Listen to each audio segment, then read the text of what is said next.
반갑습니다. 말씀과 함께 하루를 시작하는 주님의 백성들을 예수님의 이름으로 축복합니다. 2025년 1월 3일 금요일 오늘 주신 말씀은 여호수아 2장 1절부터 24절까지입니다. 눈의 아들 여호수아가 시딤에서 정탐꾼 두 사람을 보내어 일렀다. 가서 몰래 그 땅을 정탐하여라. 특히 여리고성을 잘 살펴라. 그들은 그곳을 떠나 어느 창녀의 집에 들어가 거기에서 묵었다.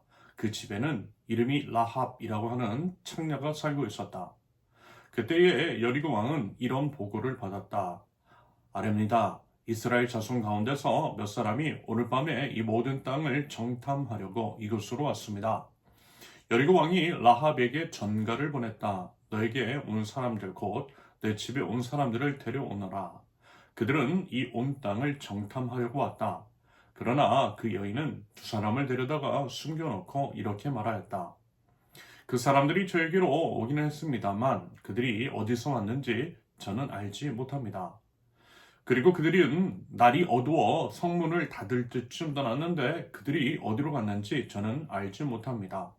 빨리 사람을 풀어 그들을 뒤쫓게 하시면 따라잡을 수도 있을 것입니다. 그러나 그때는 그 여인이 그들을 지붕으로 데리고 올라가 자기네 지붕 위에 널어놓은 3대 속에 숨겨놓은 뒤였다. 뒤쫓는 사람들이 요단길을 따라 나루터까지 그들을 뒤쫓았고 뒤쫓는 사람들이 나가자마자 성문이 닫혔다. 정탐꾼들이 잠들기 전에 라합은 지붕 위에 있는 그들에게 올라가서 말하였다. 나는 주님께서 이 땅을 당신들에게 주신 것을 압니다. 우리는 당신들 때문에 공포에 사로잡혀 있고 이 땅의 주민들은 모두 하나같이 당신들 때문에 간담이 선을 했습니다. 당신들이 이집트에서 나올 때에 주님께서 당신들 앞에서 어떻게 홍해의 물을 마르게 하셨으며 또 당신들이 요단강 동쪽에 있는 아모리 사람의 두 왕 시온과 옥을 어떻게 전멸시켜서 희생제물로 바쳤는가 하는 소식을 우리가 들었기 때문입니다. 우리는 그 말을 듣고 간담이 선을 했고 당신들 때문에 정신을 잃고 말았습니다. 위로는 하늘에서 아래로는 땅 위에서 과연 주 당신들의 하나님만이 참 하나님이십니다. 내가 당신들에게 은혜를 베풀었으니 이제 당신들도 내 아버지의 집안에 은혜를 베푸시겠다고 주님 앞에서 맹세를 하시고 그것을 지키겠다는 확실한 징표를 나에게 주십시오. 그리고 나의 부모와 형제 자매들과 그들에게 속한 모든 식구를 살려주시고 죽지 않도록 우리의 생명을 구하여 주십시오. 정탐꾼들이 그 여인에게 말하였다. 우리가 목숨을 내놓고라도 약속한 것은 지키겠소. 우리가 한 일을 어느 누구에게도 일러 바치지 않는다면 주님께서 우리에게 이 땅을 주실 때에 우리는 친절과 성실을 다하여 그대를 대하겠소. 라합은 성벽 위에 있는 집에 살고 있었기 때문에 자문으로 밧줄을 늘어뜨려 그들을 달아내려 주었다. 그리고 여인은 그들에게 말하였다. 뒤쫓는 사람들이 당신들과 마주치지 않도록 산으로 가십시오. 거기에서 사흘 동안 숨어 있다가 뒤쫓는 사람들이 돌아간 다음에 당신들이 갈 길을 가십시오. 그 사람들이 그 여인에게 말하였다.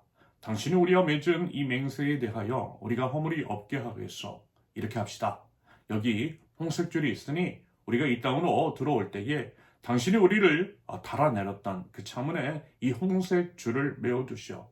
그리고 당신의 아버지와 어머니와 오라버니들과 아버지 집 안의 모든 식구를 다 당신의 집에 모여 있게 하시오. 누구든지 당신의 집 대문에서 밖으로 나가서 죽으면 그 죽음에 대한 책임은 죽은 사람 자신이 져야 하며 우리는 책임을 지지 않겠소. 그러나 우리가 당신과 함께 집안에 있는 사람에게 손을 대서 죽으면 그 죽음에 대한 책임은 우리가 질 것이오. 그러나 당신이 우리가 한 일을 누설하면 당신은 우리와 맺은 맹세에 대하여 우리는 아무런 책임이 없어. 그러자 라합은 그들의 말대로 하겠다고 대답하고 그들을 보냈다. 그들이 간 뒤에 라합은 홍색 줄을 창에 매달았다. 그들은 그곳을 떠나 산에 다다라서 사흘 동안 거기에 머물러 있었다. 뒤쫓는 사람들은 모두 길을 수색하였으나 정탐꾼들을 찾지 못하고 되돌아갔다. 두 사람은 산에서 다시 내려와 강을 건넜고 눈의 아들 여호수아에게 이르러서 그들이 겪은 모든 일을 보고하였다. 그들이 여호수아에게 말하였다. 주님께서 그 땅을 우리 모두 손에 넘겨주셨으므로 그 땅의 모든 주민이 우리를 무서워하고 있습니다. 아멘. 지도자가 된 여호수아, 하나님으로부터 모세를 이어 이스라엘을 이끌 지도자로 기름을 부음받은 여호수아는 그 권위에 대해서 백성들에게도 인정을 받았고요. 앞으로 이제 나아갈 이제 가나안 땅을 정복할 이스라엘 군대를 재정비한 후 처음으로 맞닥뜨리게 될 여리고성으로 정탐꾼 2사람을 보냅니다. 정탐꾼을 보내는 이 선택, 이 과정은요, 여러분 당연히 상식적인 것이겠죠. 물론 하나님께서 약속해 주신 땅이기 때문에 결국 이스라엘의 몫이 되고 하나님께서 함께 하신다라고 하셨기 때문에 승리할 것은 당연합니다. 하지만 그럼에도요, 우리 쪽에서 해야 할 것은 해야 하는 것이 지극히 상식적인 태도입니다. 여러분, 하나님 나라 백성은요, 몰상식적이지도 무모하지도 않아요. 하나님의 말씀을 따라 행동을 하고 움직이되 상식적이고 신중하게 믿음으로 나아갑니다. 전쟁을 치를 때 최선을 다해서 준비를 할 것은 하고 살펴볼 것은 살펴봐야 한다라는 거죠. 이제 오는 21일이면 우리 교회가 시작이 된 지 만 3년이 되는 날인데요. 그때도 그랬어요. 무작정 무모하게 하지는 않았습니다.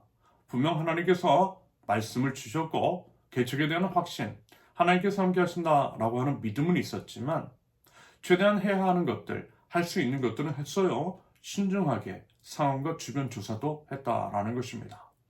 그렇기 때문에 그 당시의 상황에서 무리하게 건물 임대부터 한 것이 아니라 예배하는 주일에만 몇 시간 빌려서 쓸 공간을 찾아서 그렇게 이제 마련했던 것입니다. 말하자면 여호수아가 정탐꾼을 먼저 상황을 살펴봤던 것처럼 교회를 시작하기에 앞서서 우리가 맞닥뜨린 상황을 살펴보고 주변을 조사했던 거죠. 저는 이러한 상식적이고 신중한 태도가 우리 교회가 지금까지 무리 없이 세워져 오는데 큰 일조를 했다라고 봅니다. 바꿔 말하면 예를 들어 이제 남들처럼 다들 이제 생각하는 방식으로 기존의 이제 방식대로 했다면 하나님께서 약속하셨으니까 하나님께서 우리와 함께 하시니까 라고 하는 식으로 무리하게 이제 건물 공간부터 마련하고 시설부터 채워 넣었더라면 지금요 아마 많이 힘들었을지 몰라요. 어쩌면 이미 우리 교회는 해체되었을 수도 있다라고 봅니다. 여러분, 하나님 나라 백성으로서 하나님의 말씀을 따라 확신과 믿음을 가지고 나아가되 감나무 밑에서 감 떨어져라 기다린다거나 무모하게 하는 것이 아니라 최대한 우리 입장에서 할 수 있는 것들은 할 줄 아는 신중함과 지혜가 있을 수 있기를 바랍니다. 아무튼 여호수아는 2명의 정탐꾼을 여리고성으로 보냈어요. 그들은 여호수아의 명을 받들어 그것을 세밀하게 잘 살펴보았습니다. 그러면서 이제 그들이 기거한 곳이 라합이라고 하는 창녀의 집이었는데요. 라합은 아마 이제 여관 같은 것들을 하면서 몸을 팔았던 것 같습니다. 몸을 파는 것은 사회적 약자라는 것들을 드러내고 있어요. 남성 중심의 사회에서 남편의 이제 보호를 받을 수 없는 여자가 자신과 가정을 이제 지키기 위해서 어쩔 수 없이 선택하는 것일 수도 있었습니다. 돈을 쉽게 벌려고 하는 것이라는 프레임으로만 설명할 수 없는 게 있더라는 거죠. 아무튼 이제 라합은 천대받는 사회적인 약자였습니다. 하면 이스라엘의 정탐꾼들이 여리고 성내에 들어왔다라고 하는 것을 그리고 이제 그들이 라합의 집에 머물고 있다라고 하는 것을 여리고 왕이 들었던 것 같습니다. 그래서요 당연히 이제 그들을 잡으러 사람을 보내죠. 그랬을 때 라합은 재치를 부려서 정탐꾼들을 숨기고 그래서 이제 결국 무사히 이스라엘의 정탐꾼들을 탈출시켰다라고 하는 것이 오늘 본문의 내용입니다. 그러면서 이제 우리는요 라합이 왜 그와 같은 선택을 했는지에 대해서 궁금해하지 않을 수가 없습니다. 여리고의 입장에서 보면 반역한 것이잖아요. 나라를 팔아먹은 것입니다. 도저히 있을 수 없고 용서받을 수 없는 역적입니다. 그런데요 라합은 왜 그와 같은 선택을 했을까요? 그랬던 이유에 대한 단서를 9절 이하에서 찾아볼 수가 있습니다. 라합은요, 나는 주님께서 이 땅을 당신들에게 주신 것을 압니다. 라고 하는 말로 시작하면서 하나님께서 이스라엘을 통해 역사하신 것들을 진술하고 있어요. 그러면서 11절에서 과연 주 당신들의 하나님만이 참 하나님이십니다. 라고 고백하고 있습니다. 이것은요, 일종의 신앙 고백인 거죠. 이 말인 즉슨 당신들이 하나님을 나도 믿겠습니다 라고 하는 믿음의 고백입니다. 내 나라보다 하나님이 더 중요하다라는 거예요. 그래서 나도 하나님의 편에 서겠다라고 하는 믿음의 고백을 드리고 있는 것입니다. 여러분, 물론 하나님 나라 백성은 애국하는 사람입니다. 나라 사랑해요. 그래서 때로는 광장으로도 나가고 나라를 빼앗겼을 때 나라를 되찾기 위해서 생명을 버릴 줄도 알아야 합니다. 하지만요, 아무리 이제 소중한 나라라고 해도 하나님보다 앞설 수 없어요. 하나님만이 우리 최우선적인 기준입니다. 우리는 하나님의 관점, 하나님 최우선주의의 입장에 따라서 선택을 해야 되는 거예요. 그것이 바로 믿음이고 그것이 바로 지혜로운 인생입니다. 라합은 말하자면 그 믿음과 지혜가 있었던 거죠. 그래서 이제 그 생명을 건질 수가 있었고요. 비록 비천한 인생이었지만 성경에 그 이름이 기록된 영광을 얻게 되었습니다. 믿는 자에게 주시는 하나님의 복과 은혜가 임했다라는 거예요. 부디어 우리에게도 그 믿음과 지혜가 있을 수 있기를 바랍니다. 여러분, 나라에 대해서, 정치에 대해서, 여러 사안에 대해서 이견이 있을 수 있습니다. 하지만요, 그보다 우선되어야 되는 것은 당연히 하나님이심을, 특히 이제 요즘 같은 상황에서 꼭 기억하실 수 있기를 바랍니다. 여러분, 하나님이 중요하시다는 거예요. 하나님 관점에서 바라봐야 한다는 것입니다. 아무튼 라합은 정탐꾼들을 숨겨주고 지켜주면서 그와 같은 신앙 고백을 하는 것과 동시에 약조 또한 받아냅니다. 나중에 자신과 이제 자신 가족의 생명을 구원해달라라고 말입니다. 그러면서 이제 그 징표로서 성벽 위에 있는 라합의 집의 창문에 홍색지를 메어두는 것으로 그 표시를 삼기로 하고요. 그렇게 언약을 체결하죠. 그리고 이제 정탐꾼들은 무사히 그 임무를 마치고 이스라엘의 이제 본준으로 복귀를 했다라고 하는 것으로 본문이 마무리되고 있어요. 마지막으로 여러분, 우리 이거 하나만 기억하면 좋겠습니다. 반복해서 말씀을 드리지만 라합이 주님께 돌아왔던 것은 주님의 역사를 들었기 때문입니다. 여러분, 우리를 통해서요, 우리 세우는 교회를 통해서요, 사람들이 주님께로 돌아오려면 그래야 한다라는 거예요.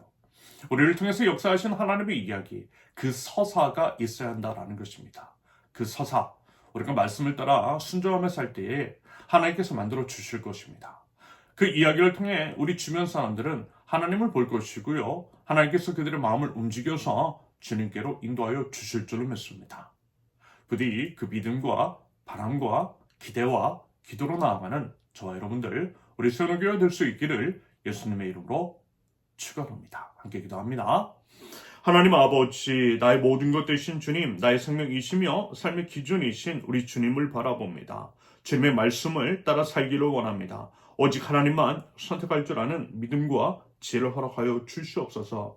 내 생명 들여 오직 주님만을 선택하는 믿음을 허락하여 주시고 그 믿음 따라 행할 때에 역사하여 주옵소서. 저희와 함께 하시는 그 하나님을 보고 많은 이들이 주님께로 나올 수 있도록 주님 저희를 사용하여 주시옵소서. 예수님의 이름으로 기도합니다. 아멘. 하나님께서 오늘 주신 말씀과 각자의 기도 제목을 놓고 우리 잠시 기도합니다.